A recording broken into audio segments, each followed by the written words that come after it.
प्राचीन समय की बात है। एक समुद्र के किनारे एक गुरु अपना आश्रम बनाकर रहते थे।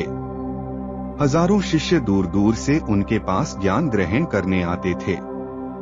गुरु का ज्ञान देने का तरीका बड़ा अनूठा था। शुरुआत में वे उपदेशों के माध्यम से ज्ञान देते, फिर शिष्यों को उसे व्यवहारिक जीवन में उतारने के लिए प्रेरित करते। एक दिन एक सम्राट अपने बेटे को लेकर गुरु के पास आया और प्रार्थना की कि उसका पुत्र साधारण शिष्यों की तरह ज्ञान प्राप्त करे। गुरु ने कहा कि ज्ञान तभी संभव है जब व्यक्ति स्वयं को साधारण समझे। इसके बाद गुरु सम्राट के बेटे को समुद्र किनारे टहलाने ले गए। बालक केवल 12 वर्ष का था और अपने पिता से दूर जाने के कारण फूट फूट कर रोने लगा। गुरु ने उसे समझाया कि जीवन में मनुष्य अकेला आता है और अकेला ही जाता है, इसलिए आत्मज्ञान के लिए अकेले रहना सीखना आवश्यक है। धीरे धीरे बालक आश्रम के वातावरण में घुलने लगा। हालांकि आश्रम के अन्य बच्चे उसे सम्राट का पुत्र जानकर आकर्षित हुए और उससे मित्रता करने लगे। लेकिन कुछ बच्चे जो दिखावे में विश्वास नहीं करते थे, वे अपने ध्यान और भजन में लीन रहते। समय बीतने के साथ सम्राट का बेटा अन्य बच्चों के साथ घुल मिल गया और सुख सुविधाओं में पलाब्धा होने के कारण उसी दिनचर्या को अपनाने लगा। गुरु यह सब देख रहे थे, लेकिन वे ज्ञान देने का एक अलग तरीका अपनाना चाहते थे। उन्होंने सोचा कि यदि उपदेश दिया जाए तो बालक नहीं सीखेगा, बल्कि उसे अनुभव कराना होगा। इस उद्देश्य से एक दिन गुरु उसे पहाड़ी की चोटी पर ले गए और कहा कि अब उसका ज्ञान पूर्ण होने वाला है, लेकिन उसे एक आखिरी रात पहाड़ी पर बितानी होगी। बालक उत्साहित हुआ कि वह जल्द ही अपने महल लौट सकेगा। गुरु ने निर्देश दिया कि रात में वह एक बाज का निरीक्षण करेगा और सुबह एक चरवाहे की भेड़ों को देखेगा। अगले दिन वह यदि बाज और भेड़ों की विशेषताओं को सही बता सका तो उसे महल भेज दिया जाएगा।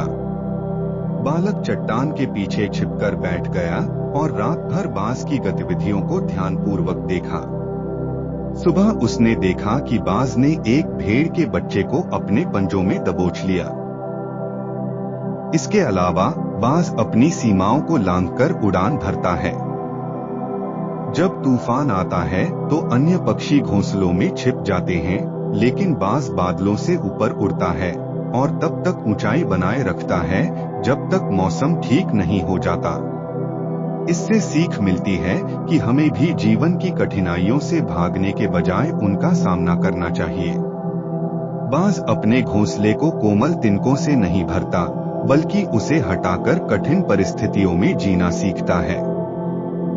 हमें भी अपनी आरामदायक जिंदगी से बाहर निकलकर मेहनत करनी चाहिए, क्योंकि कठिनाइयां ही हमें मजबूत बनाती हैं। शेर को झुंड में शिकार करते देखा जा सकता है, लेकिन बाज हमेशा अकेले शिकार करता है। भीड़ हमें भ्रम में डाल सकती है, लेकिन सफलता के लिए अकेले ही आगे बढ़ना होता है। जब बालक आश्रम लौटा तो उसने गुरु से प्रार्थना की कि सभी शिष्यों को बुलाया जाए ताकि वह अपनी सीख साझा कर सके। उसने बताया कि बाज अन्य पक्षियों की तुलना में अलग और अद्भुत होता है। उदाहरण के लिए तोता बोल सकता है, लेकिन ऊंचा नहीं उड़ सकता, जबकि बाज शांति से रहता है और आकाश को भी भेद सकता है। बाज हमेशा अपने लक्ष्य पर नजर बनाए रखता है, चाहे कितनी भी ऊंचाई पर हो और कितनी भी मुश्किलें आएं। वह कभी अपने लक्ष्य से भटकता नहीं। इस घटना से सीख मिलती है कि हमें भी अपने लक्ष्य पर पूरी एकाग्रता रखनी चाहिए और व्यर्थ की चीजों में अपनी ऊर्जा नष्ट नहीं करनी चाहिए।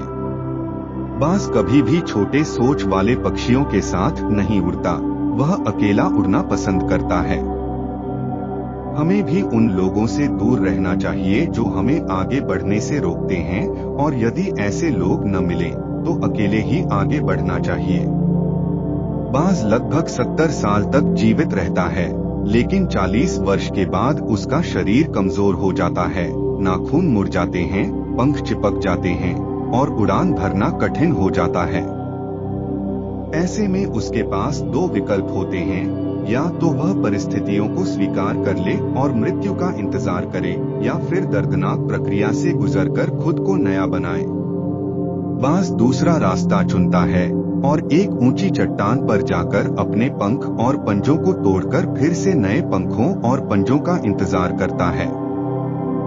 6 महीने की पीड़ा के बाद वह पुनः ऊंची उड़ान भरने योग्य बन जाता है और अगले 30 वर्षों तक राज करता है।